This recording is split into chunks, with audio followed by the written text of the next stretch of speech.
Okay students, now we'll solve this problem.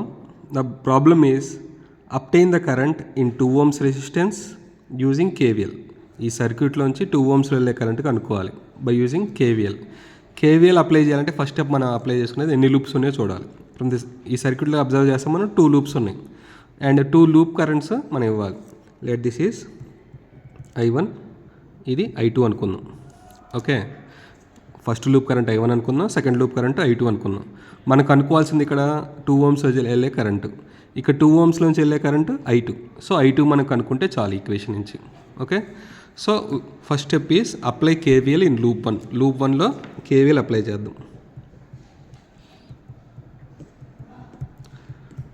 అప్పుడు ఏమొస్తుంది, 3 into I1 plus 4 into I1 minus I2 is equal to 5. So 3లోంచి వెళ్ళే current I1, 4లోంచి వెళ్ళే current I1 minus I2. ఎందుకంటే I1 అనే current కిందకి వెళ్తుంది, I2 అనే కరెంట్ పైకి వెళ్తుంది. ఓకే, కాబట్టి difference in current I1 minus I2 is equal to 5. So from this you can write as 7 into I1 minus 4 into I2 is equal to 5. Let this is equation number 1. Okay, అట్లాగే second loop కూడా KVL apply చేద్దాం. Apply KVL in loop 2. Loop 2లో మనకి ఏమి sources లేవు. Okay, కాబట్టి 3 into I2 plus 2 into I2 plus 4 into I2 minus I1 is equal to 0. ఇక్కడ 3 current resistances ఉన్నాయి. 3 into I2, దీంట్లోకి వెళ్ళే కరెంట్ I2, 2లోకి వెళ్ళే కరెంట్ I2, 4లోకి వెళ్ళే కరెంట్ I2 మైనస్ I1. ఈ లూప్ మనం కన్సిడర్ చేస్తున్నాం కాబట్టి I2 మైనస్ I1 తీసుకోవాలి.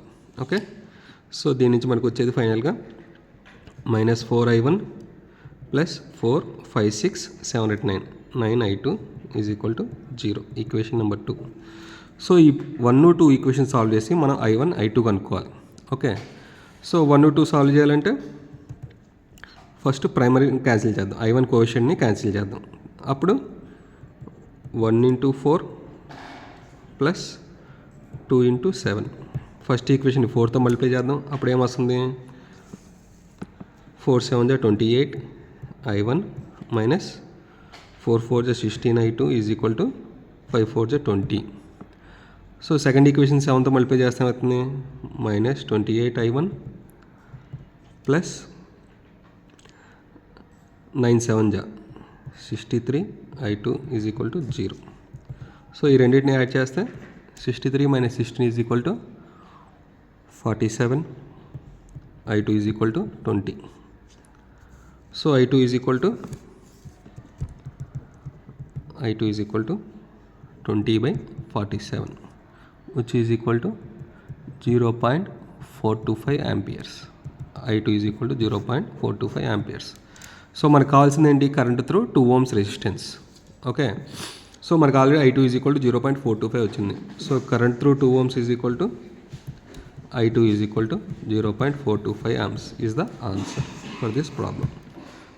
Done.